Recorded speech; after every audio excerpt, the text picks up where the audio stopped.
Malgré la chute du prix du baril de pétrole, les compagnies aériennes ne répercutent pas l'évolution du marché. Une baisse de 53% depuis 1 an et demi. Un prix trop élevé pour les consommateurs.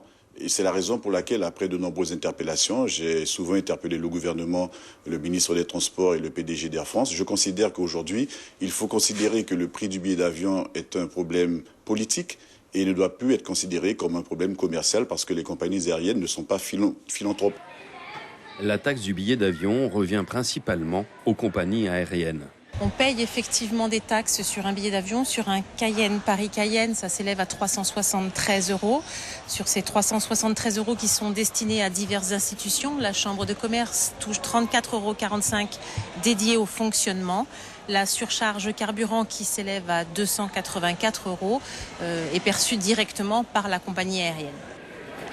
Mais la compagnie Air France-KLM, qui ne nous a pas accordé d'interview, répond par écrit que la surcharge transporteur ne dépend pas uniquement du pétrole, ce qu'Alfred Marie-Jeanne avait appelé un fourre-tout opaque.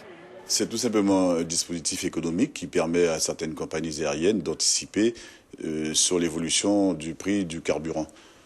Cependant, je tiens à dire et à confirmer que cette surcharge carburant, surcharge transporteur, depuis quelque temps, n'est pas une taxe, mais bien un élément qui rentre tout simplement dans la composition du prix de revient du billet d'avion. Pour booster un peu les bénéfices des compagnies, le trafic des passagers est en augmentation de 7%, selon la IATA, l'Association internationale du transport aérien.